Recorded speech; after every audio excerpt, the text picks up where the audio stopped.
Welcome to Alzheimer's Speaks Radio. I'm your host, Lori LeBay, and I'm so excited that you're joining us today. We are going to have a fascinating conversation as usual as we learn from people all around the world at all ages and stages of life. Stay tuned as we shift our dementia care from crisis to comfort. Here we go. What you think about, you will bring about dementia change. We will. Well, hi, everyone, and welcome to Alzheimer's Speaks. I'm your host, Lori LeBay, and I'm thrilled that you can join us today. We are going to be talking about why dementia behaviors make sense once you understand the brain. To learn how caregivers can interpret those behaviors and discover a better way to support their person with dementia. If it's family or if it's professionals, I think this will be wonderful for everyone. And of course, I want to recommend that everybody scoot over to alzheimersspeaks.com and also dementiamap.com. Those are free resources that you can go ahead and check out to be able to support you on your journey. And if you happen to provide a service, product, or tool and want to be added, just reach out to me at Lori@Alzheimer's Speaks, and I can help you with that process. So with no further ado, let's meet our guest. Well, Carlyn, thank you so much for joining me today on Alzheimer's Speaks. I'm really excited about our topic here today about behaviors and understanding the brain. And so I am first going to ask you, if you don't mind, to introduce yourself to our audience. Thank you, Lori, first of all, for having me. I'm really honored. I've been listening to several of your most recent guests, and you have a great selection and a wide variety. So I'm just really honored that you chose me to come on today. A little bit about myself. My name is Carlyn Lenfestey. I'm in my 25th year as a physical therapist. Grew up in Maine and went to college and met my husband. And then in the last 5.5 years, we relocated to South Florida. So I've been avoiding those bad winters that you guys have up there in Minnesota. And then the last, I would say probably 15 years of my work has been specifically with people living with dementia and helping their caregivers. I worked in a veterans home for 11 years. I've done hospital work, skilled nursing, memory care, all of it. And so much of what I have seen is just not enough support and education, not just for caregivers, but also for professional staff. And so I'm on a mission to change that. Wonderful. Well, this is a great spot to be at. Can you tell us personally, have you been touched by dementia in your own family or circle of friends? Yes, I have. Back in, I was somewhere probably around second, third grade.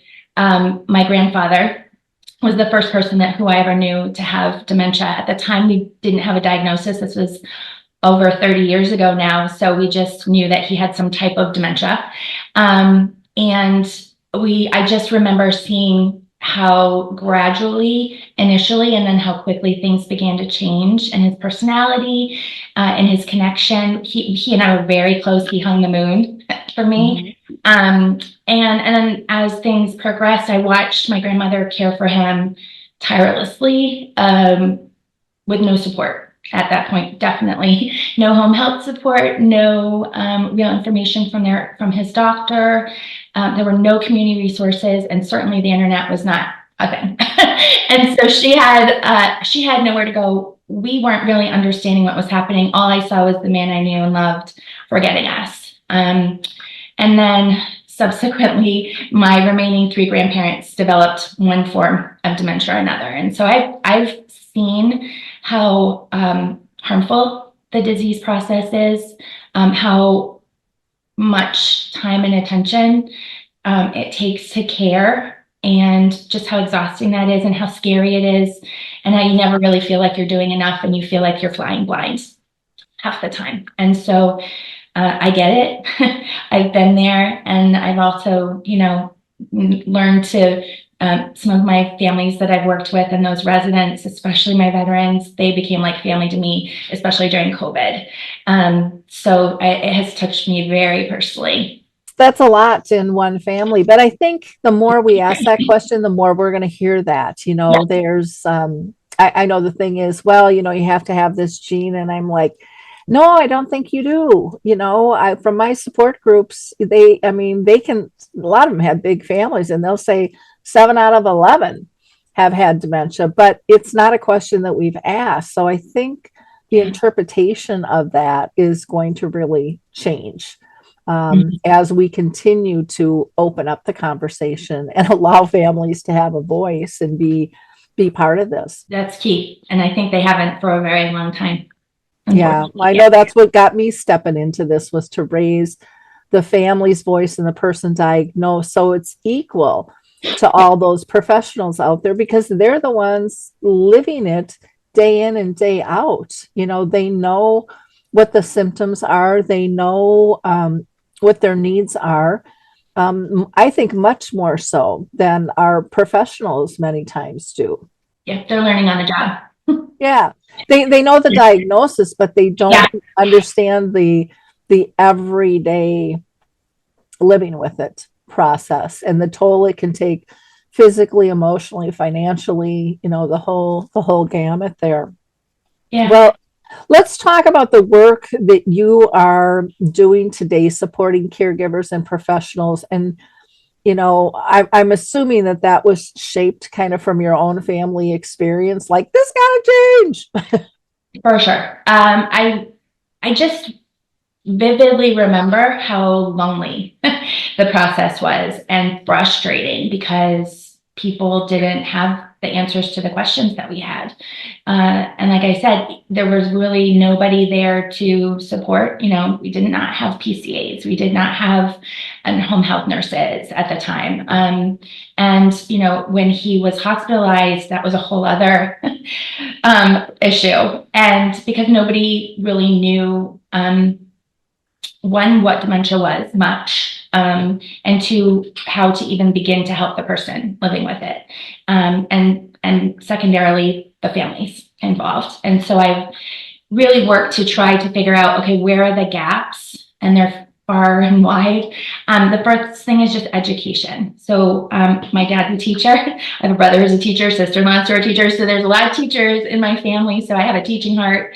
And that's one of the first things, is just really making people understand what dementia is and what it isn't. I think there's such a stigma still around the diagnosis. If people even get a diagnosis these days, still at this day and age, we still have people that are being labeled with a dementia, but not necessarily a specific diagnosis. And so really encouraging families and empowering them by knowledge to ask those questions of their doctors. And if they're not getting those answers, where can they go next? I have a resource that's just kind of navigating the doctor's office, and it's questions to ask and kind of pre-work to do before you go. So you go with a lot of information that I find helpful for families, because oftentimes the doctors don't know the questions to ask. They're very much in a medical model and not in a cognitive model. And so that prepares people. So that was one thing, was just the education about what dementia is. And then, okay, what do you do with that? And, dementia is a brain disease. So we need to know about the brain and what's happening inside the brain to understand then how to help people. So it's kind of twofold there. My work is with caregivers of people living with dementia, either at home or if they're in facilities, and caregivers are still caregivers even when those people go into a facility. So working with those personal relationships and doing some coaching and educating. And then the second kind of limb of what I do is teaching professionals. I find coaching, I love the one-on-one coaching, but I'm helping one family at a time. And what I love about teaching professionals is it's just kind of far and wide, and reaching many, many, many people, and every family that professional will touch. So that's kind of, I'm kind of got a lot of balls. Yeah.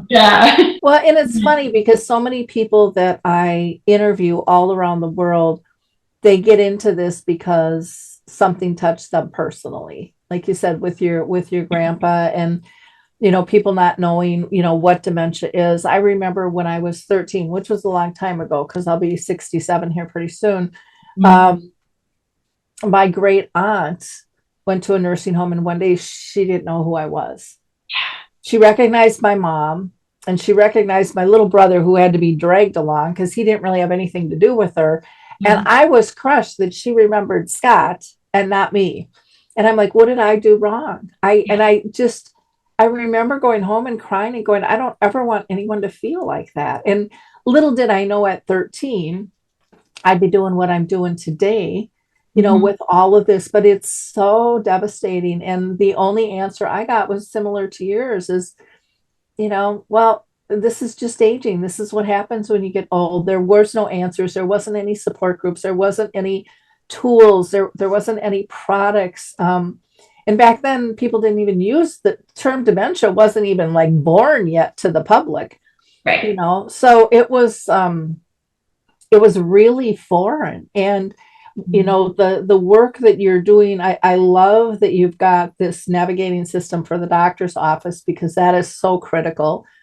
And I think there's such a belief that the doctors know it all, and they don't. I mean, bottom line, I would say 99% of them do not know much about the disease at all. And that even goes for some of the neurologists out there, don't have a good Yeah. knowledge. And people think when they get to a specialist, but they don't know that there's all different kinds of neurologists. Maybe they're a sleep specialist. Maybe, there's all different parts of the brains and different types of things. Yeah. And so it's critical getting to the right people and not just assuming that they know.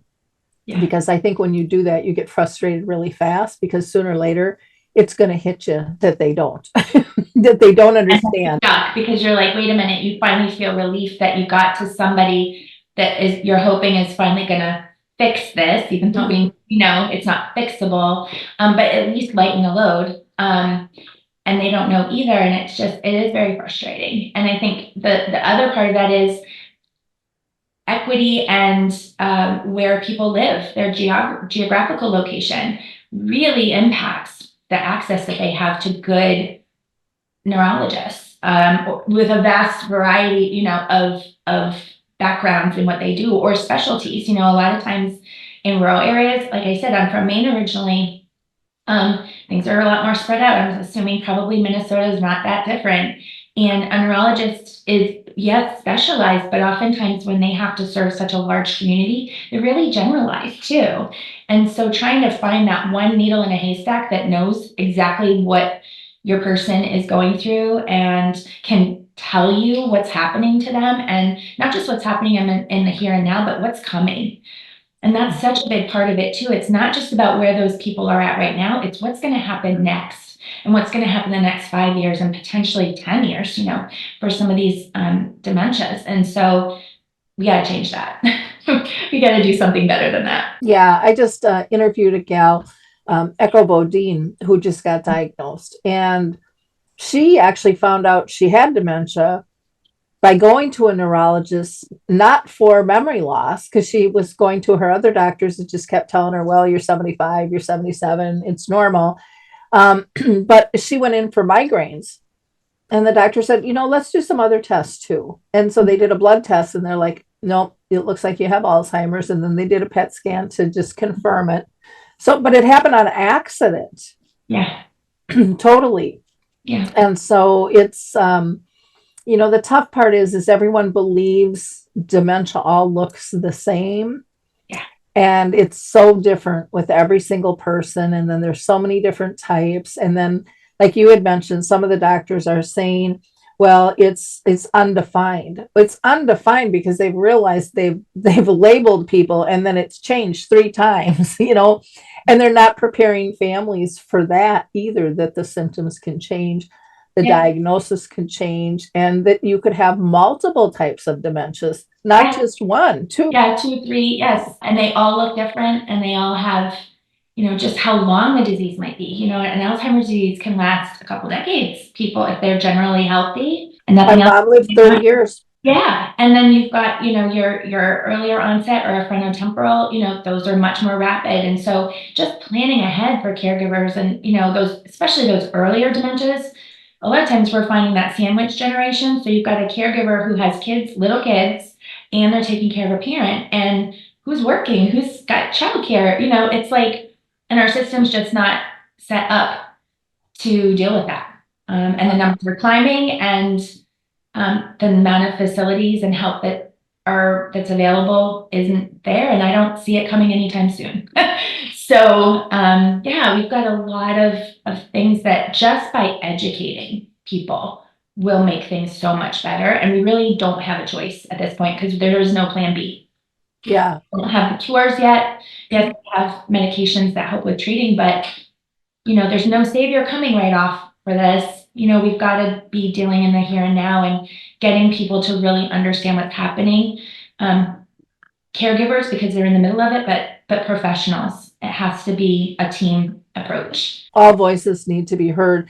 Yeah. Now, a lot of caregivers get overwhelmed with behaviors Yeah. like resisting care, like I'm not taking a shower, or I just took a shower and they haven't taken a shower in a month, but in their mind they have, or repeating questions, agitation. I mean, the list can kind of go on and on. It could be wandering, it could be all kinds of things. Yeah. How does understanding the brain help people respond differently to those moments? So kind of backing up to really like, okay, what is dementia, right? We talk about it's an umbrella term and we have Alzheimer's and we have all these different things, but really, if you break it down, dementia is just damage to multiple parts of the brain to the severity to the point that function is impacted. That's really what's going on. So I really pull back and start with function. And the way I'm a visual person, and I think it's good for people to have kind of those few anchors in what they're doing to really help ground themselves, especially at 3 a.m. when things are really upside down. And I call it the wheel of function. And so if you think about a bike tire and you have the rubber outside part of that tire, if we think of that as function, and then we have the spokes, and spokes really, the whole point of the spokes is just to support the tire, right? To keep it from collapsing, making it roll smoothly. And so I break it down into that. We have function, and then we have, okay, what are the different components of what people need to be functional? And so you've got the sensory components, so touch, taste, smell, all those sensory inputs that people have to process. The next would be their emotions. So are they in a good mood? Are they paranoid? Are they frustrated? All of those things going on. Their physical would be the next component or spoke. And so that would be like, okay, what's their strength? What is their range of motion? How is their balance? Do they typically lose their balance? Have they had many falls? Do they use an assistive device? Are they people that like to get up and move, or we label those as wanderers? So that kind of stuff. And then that fourth component is really the most important, and then it's function. And function is the driver of cognition. And cognition is the driver of function. And so understanding, okay, what's going on cognitively with the person? How is their memory? How is their attention? How are they doing understanding language? How are they doing verbalizing, using their language? How are they sequencing? How are they problem solving? All those things, right? And so that's a lot. But if any one of those things is not working well, and usually with any type of dementia, it's more than one of those things aren't going well, that tire's not going to roll down the road very well. And so function's going to be impacted. So that's really where I start with understanding, okay, this is the brain. All these different things are happening. What's going on with the person? How are they presenting? And that's where we kind of dig deep, because I think the misconception is with a behavior that they're giving us a hard time, right? They're refusing to bathe. They are refusing to eat. They are refusing to take their meds, right? There's all the outward behaviors. And what I think is really important for understand is all behavior is communication, because of the lack of the ability or the difficulty for those people verbalizing what they're struggling with. And so that's their way of communicating it. So that's really where I start, because if you can kind of back up and take it less personally and go, okay, they're not giving me a hard time. Something in their brain they're struggling with right now. And so what is it? And that's how we're going to approach any situation. Yeah, I like the wheel of function and how you've broken down the spokes and stuff. I think that that's really important. I will push back on one word that you're using, Yeah. and that's just the word behavior, Yeah. because I think that word sets a bad stage for things, but it's something that we've used all our lives. We've never looked at it any different.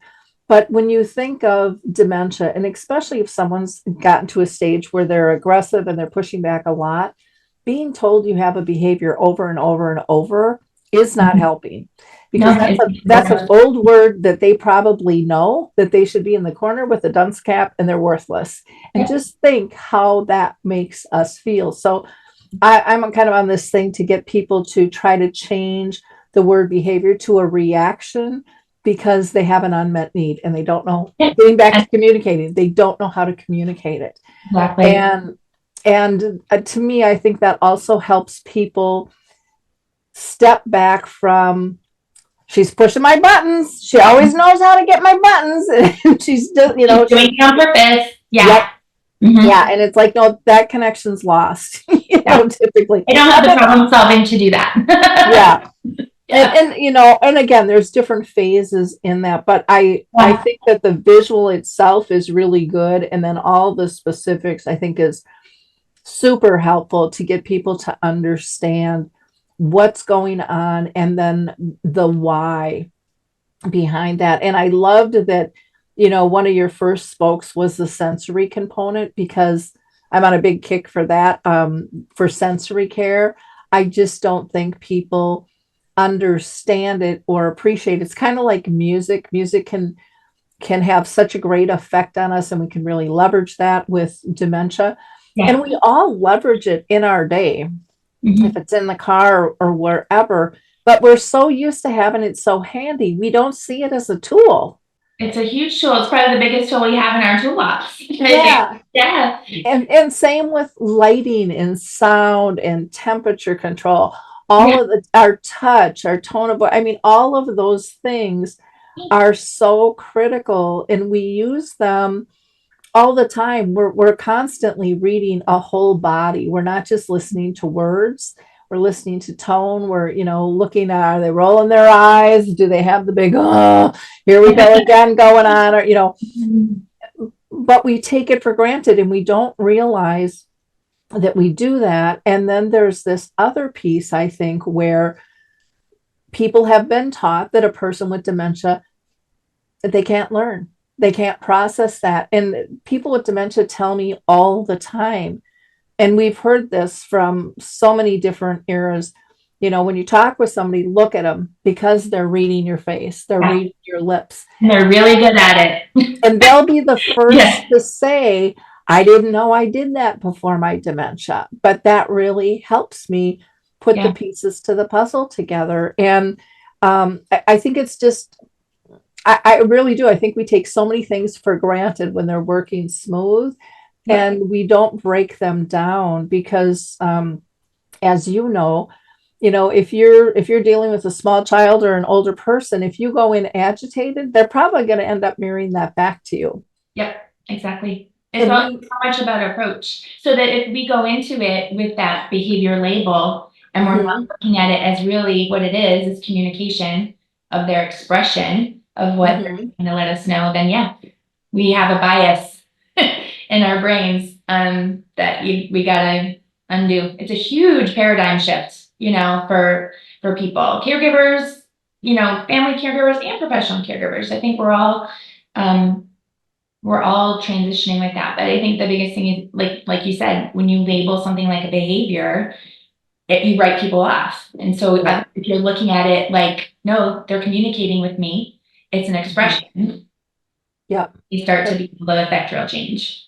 Yeah. Well, and then we can address it from a positive approach and go, okay, they cognitively, they can't solve this, so it's really up to me. And sometimes things are so simple, so simple to change. And I think everyone, when a chronic illness hits, I mean, nobody wants that. you know. But we have to adapt to change, and that's what we do all in all stages of our lives, but we don't give ourselves credit for that. But then the disease hits, and then it's like, no, I just want to hold tight to where we were right before we got this diagnosis, because life was perfect then, and life was not perfect then. It's But more we knew perfect. it. It's more perfect than with the diagnosis. But Yeah. I just see people kind of, burrow in and not want to budge with adaption. And we are creatures of habit. We like to do what we've always done. But again, when it's not working, it's not going to change if we don't change because they're unable to change. Exactly. Yeah. That is the key. Like we have to evolve as they evolve, right? Yeah. We're going to continue to change, and what worked yesterday, might not work next week. And so you constantly have to be pivoting. Yeah, in developing those tools. Now, one thing I want to ask you, because people with dementia have told me, and I just thought this was really interesting. They said, Lori, think of it like this. Our brain is like Swiss cheese. It's got holes in it. Yeah. But from moment to moment, we don't know where those holes are going to be. So you might be able to tell me this now and I'll get it. In 10 minutes, I might not. And tomorrow it might work again. Yeah. And I think that's, I saw that with my own mom who lived with the disease for 30 years and many other people that I've worked with. But I think we have been taught as a society, if it doesn't work, throw it out, try something new. And again, it's kind of reading the room and the situation is what I found. But what is your thought on that? Absolutely. I think there's a few things there. I think the tendency for us is to jump in and when they're having trouble, help them or do it for them because we don't want them to struggle. But that takes away their autonomy and dignity and all of that. And so, and the other part is what isn't working or what didn't work maybe today. Maybe there are other circumstances like that wheel, right? Well, maybe there's a sensory component going on. There's a nagging noise in the background, or the tag in their shirt is driving them crazy, and so they can't get beyond that point. Or maybe they have a migraine. Maybe their hearing's not great. When's the last time we take people to get hearing tests and get hearing aids? We found that cognition declines when people don't have their hearing. That's a sensory input that's very, very important for people. So I think that's kind of where it goes back to is looking at, okay, what's going on in the here and now? Yes, we know the disease process is changing and that there are holes there and things are going to kind of ebb and flow, but what is happening right now? And is there something that we can help as a support to kind of build up some of those other spokes to then help the person along? I teach a lot of hospital staff, and some of the worst places for people to go is into the hospital. They're confined in the bed, and we don't let them up to use the bathroom, we don't let them up to get up and walk, and we do for them, and we do for them, and we do for them. And what we have is this learned helplessness, and it doesn't take long. It's just a day, 2 days, 3 days, and we find that people lose those skills if we just do them for them. And so we have to do alongside, we have to partner with people and let them do what they can for themselves and then help them along. If they're just not able to do it because it's a sequencing issue, okay, then we give them, they're stopping midway because they don't know, how to open the toothpaste. Doesn't mean the person is refusing or won't brush their teeth anymore. They might just not be able to sequence that task, or, you tell somebody to go do something, but you've given them 3 directions all at once and they can't process what you said and remember it long enough to go and do it. So, it's really kind of taking a step back and going, okay, what is going on? How can we be helpful? What might be falling apart? Where is their brain struggling? Where are they in their dementia process? That's why staging is so important. And then really giving them the opportunity to at least try and not jump in and take that away from them. I think we have a misconception that people can't do things, and that couldn't be farther from the truth. They have a lot of skills left, very, very far into the disease process. We just need to allow them to try and in a safe manner. and then adapt. If they can't do the whole thing the way they used to, they can still partake in something. I had a situation with my dad with cancer, so it wasn't his memory, but we were going on a trip and we were packing, and we were going on a cruise, and so I did one big suitcase for him and my mom. Mhm. And when it came time to leave to go to the airport, you know, my dad wanted to get the suitcase and he couldn't because it was too big. And I remember, you know, putting it in the trunk, and he was right there. He had a clicker, but he didn't have the keys to the car because we didn't want him driving anymore. So Mhm. he's clicking it open, and I lifted it up, and I just remember looking at his face and how disappointed he was. And it would have been nothing for me to pack two bags, a smaller one that he would have given him the dignity of being the man and taking care of some of that stuff. And I will never, ever forget that. And I think we kind of have to think about that stuff with people with dementia. It's being inclusive and giving them purpose. And, you know, we all want to be accepted and be part of, because, and I don't think most families feel like, we complain when they turn into a wallflower and they're not in the conversation anymore and they've withdrawn. And it's like we've kind of put them in the corner because we're finishing their sentences because they're not going fast enough, you know, or they're not answering correctly or whatever it might be. And so they choose not to embarrass themselves or anyone else, Yeah. or feel put down and know that they're going to get angry. So they're just going to withdraw. Yeah, which But spirals into all kinds of other problems, right? yeah. Depression and just complete apathy. And then everything is just, it's hard to get at that point, it's hard to get it back. So I really do. I agree with you. I think a lot of this is education, but shifting perceptions of what the disease is and what we can do, for the person and for the family Yeah. and the professionals, you know, dealing with this is really important. I wanted to talk about your educational training because you also offer, a way to become a certified dementia practitioner. So why don't you kind of define that first, and then we can talk about who attends and, you know, what they'll gain from, a certification like that. Okay. So yes, it's a certified dementia practitioner credential. CDP, you'll see it after people's names sometimes. And the seminar that I teach is from the National Council of Certified Dementia Practitioners. It was just the curriculum for that seminar was just recently approved by the Alzheimer's Association, so that was a big deal. They go through a rigorous process. It gets reviewed, sent back and forth, and then finally you get that approval. And it just gives a lot of credibility to the seminar and to the organization. And I had to go through the training to become a CDP and then the training to become the CADDCT, which is long for I train. I get to teach the seminar and credential others. It's an 8-hour course. It can be done all in at one day. I like to break it up over 2 days because I find that it's a lot of information.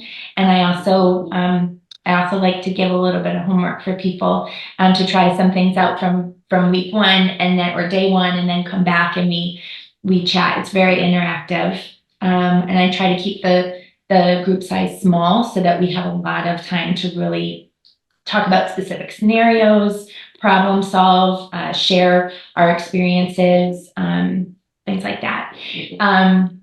The the the seminar, after people go, they will get a certificate of attendance, and then they have a choice. They can just finish there, or if they want, they can apply to the NCCDP for that credential.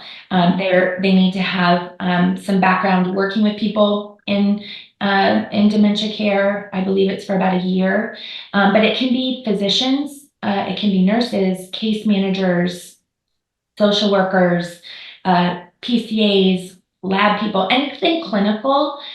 They can go for that credential, but it's offered to anyone. Families can go, non-clinical people, just people who are store owners, who have patrons that come in and have dementia. It's really it's really for everybody. And it's very much a teaching type seminar.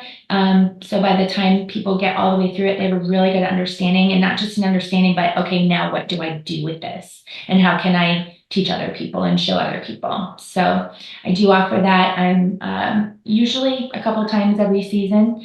And I just, like I said at the beginning, one of the things I think that I can do is by reaching many more people is by educating staff, so that then that person is going to touch several people, and then there's just that ripple effect. Yeah, that modeling effect and stuff that Mhm. goes on, which is really, really important. I would love to Yeah. see more medical professionals be certified, because I just find such a lack in most areas. I Yeah. mean, like you said, every now and then you'll get someone who's exceptional, but my experience and what I hear through my support groups is that it's very rare. And Very. the level of teaching and information too, there's a lot of quality variance Mhm. between what different facilities or organizations do. We have, federal requirements, but they're pretty loose. And so, Mhm. sometimes it's a webinar. People are just going to and sitting through a webinar or a PowerPoint, and they're just clicking through and checking, yeah, I finished it. You cannot understand or implement any of that until you've had a chance to really talk things through, Mhm. their experiences, get some of that feedback, and really understand from the brain inside out and what's outwardly happening with that person. So that's why I really do love teaching the seminar, is because it does that. It really goes all the way, starts back at the anatomy without getting too medical. It's Mhm. really easy for any group to understand, and then goes through, how to do it. We talk about all different scenarios. Usually the group is pretty diverse, from Mhm. whether it's memory care or hospitals or things like that. Tends to be more memory care because the regs have them, they have to do it. Sure. Hospitals, not so much, unfortunately. And I think that's a big gap. So where I work, I do a lot of teaching for our hospital. So that's one of my goals, is just to get as many of them certified as possible.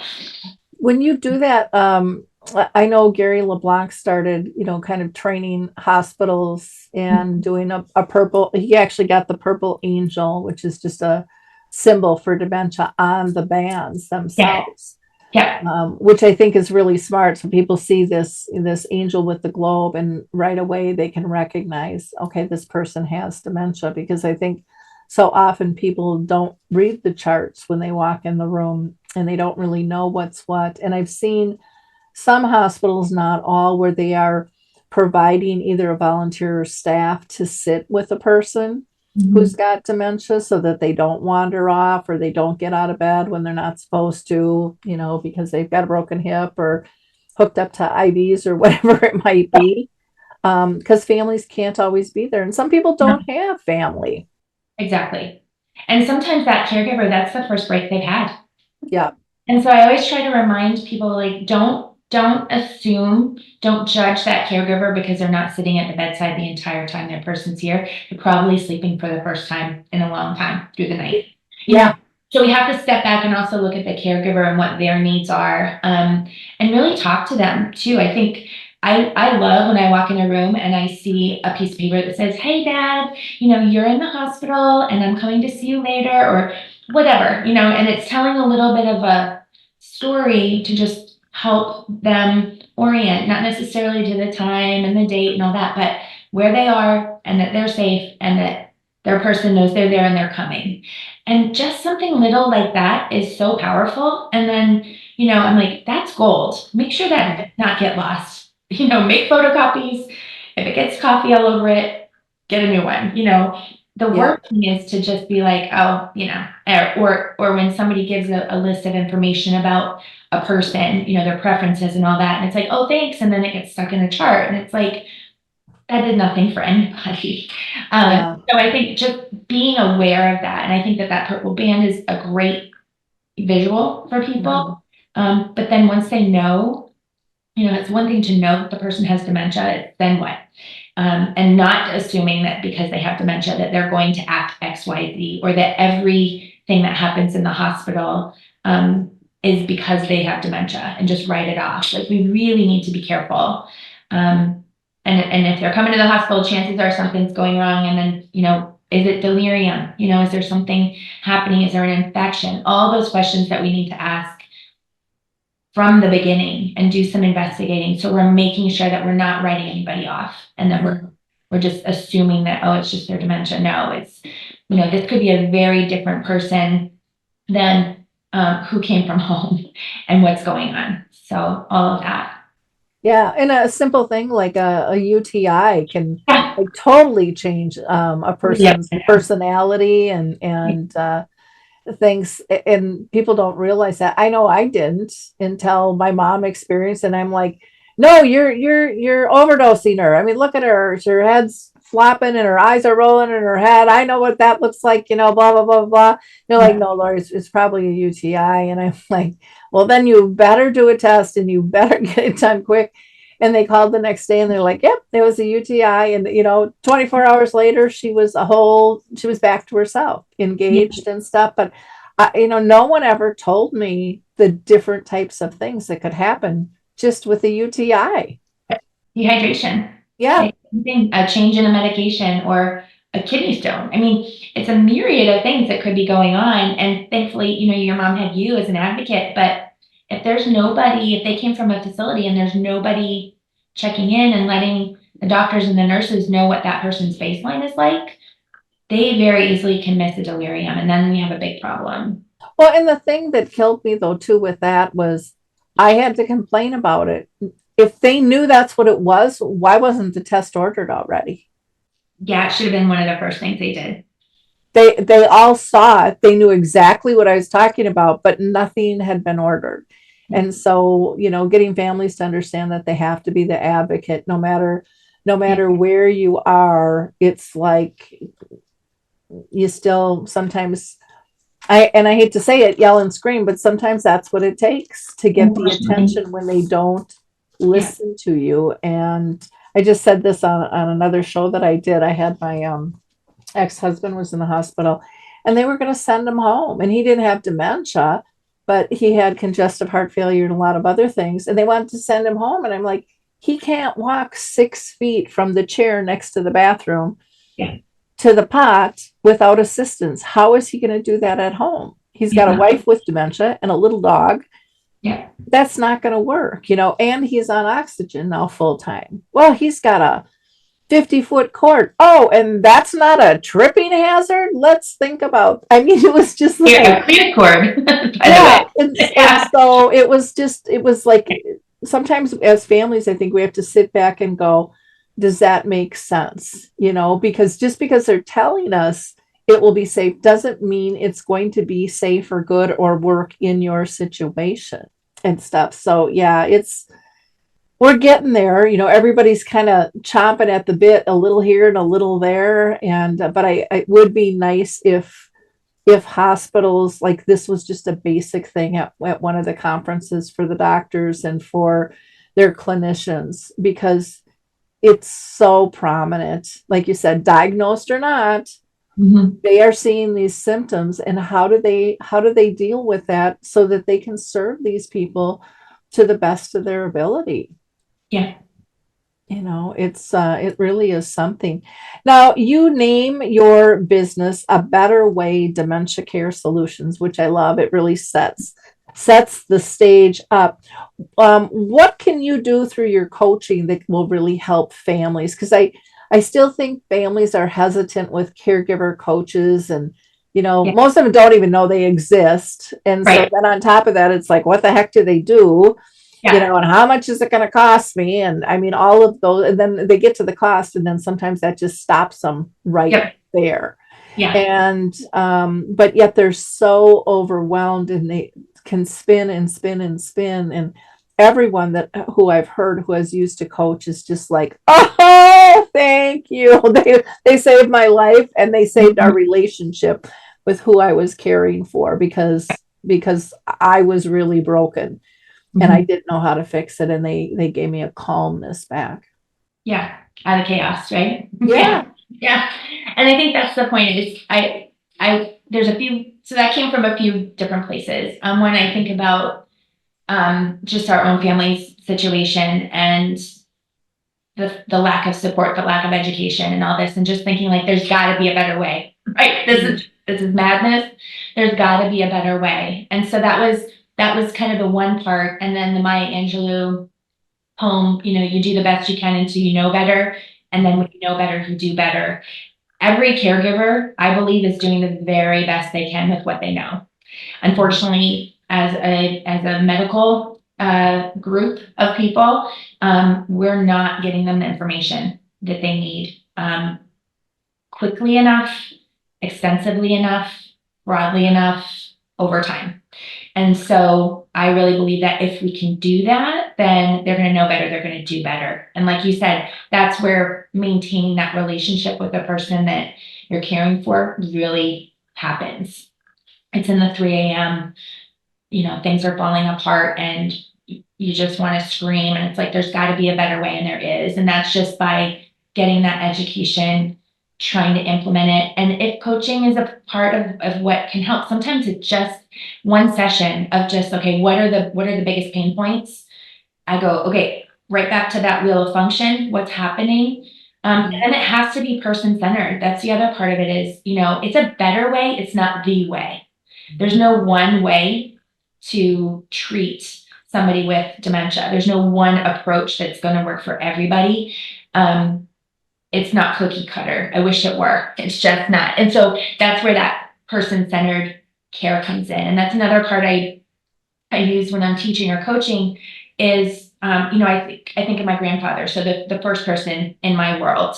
And I think about what are 3 things about him that really remind me of him and that were just really unique to him. So one of the things he was a business owner. He had a store, and in the back of his store, he had a bowling alley. And when we were going through their house, this is long after he had died and just after my grandmother had passed, we were going through things in the house and we found a tote with all these bowling pins, these beat up, musty candle pins. And there were just enough in there so myself and all of my cousins were able to have one. So that's one thing. And then another would be a can of sardines.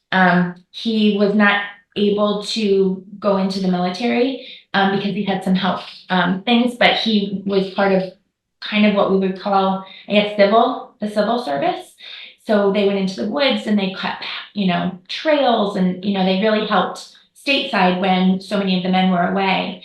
And so when you're gone a lot, you eat a lot of tin food, tin fish. And so when I would go over, this is much after he had done that, but we would sit on the couch and have sardines on saltines, which now I think, ooh, but we would sit on that sun porch on that green vinyl couch and you bite into that and the cracker just kind of breaks up everywhere, but he would just lift up the cushion and brush it under the crumbs under the cushion and his eyes would be twinkling. And, so I think about that every time I go through the grocery store and I see that can of sardines, I think, oh, that's my grandpa. And then just a bag of change. So he, like I said, he was a business owner. He through the Depression. And so, that was really tough. He dealt everything in cash. He did not do credit. If he didn't have the money, they didn't have it. And then as he kind of got older and more successful, one thing that he loved to do was collect coins. And I can remember those cardboard the little books. With the little books, and he and my dad and my uncle did that together. And I remember how proud he was of his coin collection, and what that meant coming, especially someone who had owned a business and gotten through the Depression. So I think of those 3 things. I'm like, those 3 things about my grandpa, if I went into any home that I was helping coach in, or, if you took them to your house, those would not work with your person, right? It has to be very personal to them. And that's what I encourage my families to do. They know all those things. They might not just know to access them all the time. And then I think when I'm talking with professionals, I say, with every patient that you have, find out 3 things like that about them. And those are going to be your ways that you're going to connect with that person. And so it has to be person-centered because, like I said, it's not cookie cutter. And that's where kind of that paradigm shift is coming in much more into that person-centered care. It goes much more beyond just what is dementia? This is the brain. This is your brain on dementia. Any questions? To, okay, now what? Now we have to know the person. Now we have to implement who they are into their care, and then pivot and use those things to do so. Yeah, which makes a lot of sense. Are you part of the guide program at all? I am not. There are a lot of different groups in my area who do it. Number one, you have to be certified and approved through Guide. And then there's groups that kind of are operating within that. So right now it's a kind of a trial period for a couple years. I'm hoping that as they find it to be successful, because I think it is a very important tool for families, I'm hoping that it will expand because a big part of that is education. So what I'm looking to do is partner with organizations that may be part of the guide, but they need to educate their staff, because part of guide is they get a care navigator and they also get education and support, and it's really important. And also they can get respite care. So if people are going in to their home to help care for them, or they're going to be going into a facility, we need to make sure that those people are equipped with the knowledge and the expertise and the skills and the confidence to really support those people. Otherwise, it's just another program. Yeah.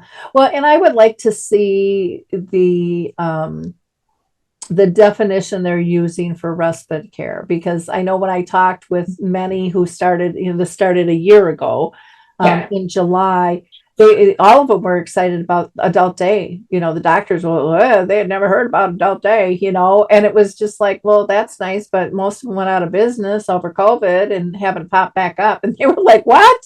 And I'm like, yeah. And the ones that came back have shorter hours that don't help the caregiver and the family as much because it's more driving and they really don't get that much time off. But I would love to see respite to include caregiving coaching, because when you are educated and you're talking to someone knowledgeable and they are calming you down, that is refueling, the caregiver, which is, this isn't just about putting them in adult day and keeping them busy. It's really to help the caregiver recenter. And so I think that needs to be broadened in terms of what does that look like, and what does that add to the family dynamic in terms of caring for somebody. And that's not to put down adult day by any, shape or form, but it is maintaining someone's sanity and letting them be heard and letting them feel relaxed, or to be able to breathe. Like, I don't do coaching per se. I talk to a lot of people and they're like, oh, that just makes me feel so better. You really seem to understand. Just be heard and understood. It's so small, but they have not had that. And it's not acceptable. Yeah. And to be able to have those alternatives, I think is really, really, really something. The other thing, and again, this is just a pet peeve of mine, but I'm on a mission to kind of switch some of this, is the verbiage person-centered care. And I know it's huge, but I still think there's a big disconnect with families. People in the industry know that because it's been kind of shoved down their throat that this is what we're doing and this is a criteria we have to meet. But families, I still don't think they understand what that means. And so a term that I use and other people have used things similar to this is relationship-based care. It gets them back to being in a relationship, because I think when we care, anyways, I know for me, I got so task oriented. I was just a taskmaster, boom, boom, boom.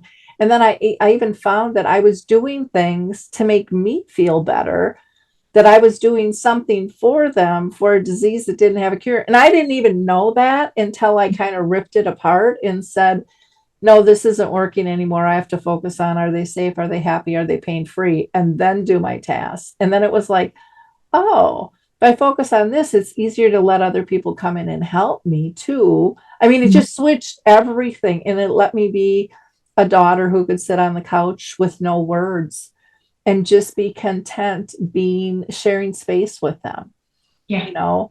But it's those little things, I think, when you're able to coach them to bring the calm and let them know it's okay to relax, it's okay to breathe.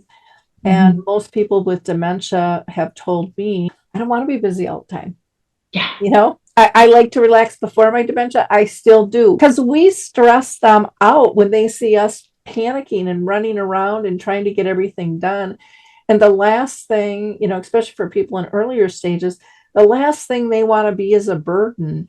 And when Right. we're doing that, we're making them feel like they're a burden to us. And then they worry about, gosh, if they get sick trying to care for me because they're running around, you know, like a headless horseman, you know, I don't want to lose them. I don't want to do that to them. So then that causes them more stress, which can trigger those reactions or behaviors. And so it's this whole big cycle of understanding and looking at everybody where we're at in this instead of looking at somebody and go, you're dementia. That's all you are anymore. You're not Joe, you're not John, you're not Sally, you're not Jane. You're just dementia.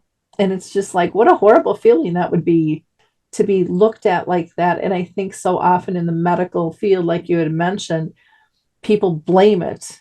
Everything gets blamed on the dementia. Well, no, maybe they were depressed before, or maybe they had this habit for years. This isn't the dementia. This is who they are. And I think the other thing too is that the assumption that because somebody has dementia, they can't, like we talked about earlier, they can't XYZ, like can't live alone, for example. Well, that Yeah. couldn't be further from the truth, especially in the beginning. Yes, there will come a time where Mhm. that is not safe, but that's not right off. It could be years, but support, yes. But alone, totally doable. People can drive, you know. Mhm. It needs to be watched for sure. But people can still drive. There's still so many things that can be done. They just need some of that support. One of the things that I'm working on, and I've done some piloting with some families, is okay, what can you do to the house now Mhm. that would make it a little safer and take some of the burden off of them too, you know, like not worrying so much about what's going on and are things turned off and have they taken their medication and all those things. There are things that can be done and systems that can be put in place. So kind of doing a virtual tour of somebody's home and a little write up about, okay, measurements and things like that. Are there throw rugs and all that? And then kind of stepping back and going, okay, this is okay. A few little minor changes, and this would make things much safer. Maybe a piece of equipment, something like that. And not just the here and now, but okay, as it progresses, you're going to want to think about some of these things. You know, is it a structural issue? You know, right? Is, you know, some of these things that if you want to keep them home as long as possible, is a caregiver going to be coming in at some point? Does somebody have Mhm. been with them? You know, and if that's the case, okay, what's coming in and what can be done? But the assumption that, well, they got a diagnosis, they can't live alone anymore. We have to, you know, somebody's got to move in with them. And, you know, that's not necessarily true. And so by overdoing that, that's going to fracture a relationship real quick, especially if it's too much too soon. Oh, Again, exactly. it has to be what the person needs. And I think when we talk person centered, it's more that, not the kind of the trite thought of it, but like, no, it really is about where that person is at. Yeah, where they're going, but they're not there yet. We're here. And what can you do right in the here and now to make things safer, more successful, um, cognitively, you know, more appropriate for them. And then, Yep. yeah, things might change down the road and we know they will, but that's not now, but we can plan ahead because I think that's an also a very big thing. It's like, okay, guys, this is what's happening right now and some things might be going quite smoothly, but this is going to change. What's next? You know, have you thought about this? Have you thought about having people coming in or whatever it might be? Really kind of having those conversations and planning for that long haul and making them a part of it while they still can be. I think that's the other thing. It's they have the ability to to be part of those decisions being made, let them be. And have them be a part of it and make decisions about what they want in their home and colors on the wall and you know, all those things now while they still can. And I think that that's another way to just maintain that relationship. Well, and even a lot of them say, I want to talk about where I'm going to live if I have to move. So let's go tour. Some of them are really open to doing that, or some of them have done letters or videos saying, okay, if you feel it's not safe for me to drive, I'm going to define what that means to me. And I might not recognize myself later on down the road in the video or know that that's my handwriting, but hopefully it will give you some peace that I agree with you. Yeah. When I have all the pieces. The other phrase I was going to bring up was, you know, when we're caring for people, especially people who live alone, a lot of them take their friends or family who are helping them as their backup brain. And so it's not the takeover brain that seems to be when we live with somebody, we just take over a lot of times. But putting it in that I am here to support you and I am your backup. I am not here to live your life and tell you how to do everything. I think from a family perspective, sometimes that's easier for them to imagine. Yeah. You know, and granted, it can still be hard to grasp because it's like, we got to get going, we got to be here. You know, you get up that whole thing, but it's learning that maybe we're going to start out an hour earlier than we used to get ready. Yeah. And, you know, maybe we're not going to shower every day like we used to do, or, you know, picking your battles. Like we always tell people with little kids, pick your battles, you know, or your teenagers, you know, everything's not going to be your way. The world would be very boring if everybody did everything just the way you want it. And realizing that that diversity is what makes our relationships rich, and that we can still learn from I mean, I learned so much from my mom in her 30-year journey, and I think it made me a better person. I'm not a perfect person. I'm never going to be a perfect person. You know, I gave up on that a long time ago. You did. but I can be better, you know, and I can falter and then know, Lori, you can do better next time, you know, because sometimes you just don't have it in you to be better. And I think helping people understand that that's okay, because we're all on this, you know, human journey together, and it's bumpy, and then you throw in dementia, and it's okay to feel overwhelmed. It's okay. You know, did you raise your voice? Did you rush somebody? Okay, you're human, but you know, okay, pick yourself up, dust yourself off. How can we do that maybe differently next time? And as long as we're constantly, you know, pivoting, that's all we can do. Yeah, I wrote a little children's book called Betty the Bald Chicken: Lessons in How You Care, and it's really about helping people assess how do they want to be cared for, how do they react to others, and you know, sometimes we're going to be maybe a barnyard animal in this scenario that's going to run away and not able to care, and sometimes we're going to be part of the caring corral that's just going to support and not question and just be inclusive. And there's no right or wrong. I mean, even a person who does very well and is very caring, they're going to slip up, or they're going to be exhausted, or they're not going to have the financial ability, or, you know, the bandwidth, whatever it is. And that doesn't define them. We always have another moment to choose who we're going to show up as. And, you know, I think that helping people through coaching with that forgiveness, that patience, that guidance, that education is all so powerful. So kudos to you for all you're doing, Carlyn. It's just absolutely amazing. Do you want to give people your contact information? Yeah. So if you want to send me an email, you can send that to Carlyn. That's CARLYN at A Better Way Dementia Care Solutions.com. And then my website is just that, A Better Way Dementia Care Solutions.com. And you can find me on Instagram, Facebook, LinkedIn, all those good ones. On your website, I believe there's like a seminar list that people can look at too. Yeah. Yes. So the website kind of covers both caregivers, and then there's a section if you're a healthcare provider. But like I said before, even a personal caregiver can go. There's a link that will get you right to the information page and a link to register for any upcoming ones. And then there's also a spot that if one, either you're interested, but one just went by, or you want to know what's coming, you can get on my email list and I'll send you information about anything that's coming up. Okay. And then did you also have a downloadable piece for kind of a quick start for caregivers? I do. I have a quick start care guide right at the top of the website. You can grab that. It's also in my link in bio on my Instagram. And if you check out my blog, you can get it there. I drop a blog every Monday, and you can sign up for my newsletter, my weekly newsletter there too.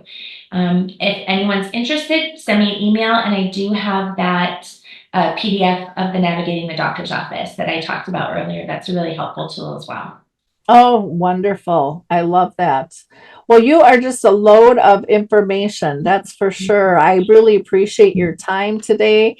And I always ask our audience to be a giver of hope. Like, click, and share this episode with your peeps. There are more people out there in your sphere than you know that are dealing with this that just haven't talked about it. And we need to make them feel comfortable and safe in grabbing something. And typically, they're much more likely to click on something that comes from you than maybe the news or whatever, because everybody's worried that they're going to be tracked and bothered and stuff. We don't do any of that stuff. I've been there. I'm there again in terms of being a caregiver, and I think it's really important for people to feel safe and comfortable when they're looking at things. I also want to give a plug for Q for Good. They just happen to be my webmasters. I think they do an amazing job. They speak my basic language. They took the fear of the black hole and the blue screen away because they just handle that stuff for me. They get their stuff done on time, and they're extremely reasonable. So if you're looking for somebody, check out Q for Good. And then, as always, please feel free to go to Alzheimer's Speaks free educational resources, and also Dementia Map, our global resource directory. So again, thank you so much for taking the time to be with us today, and we will see you next time.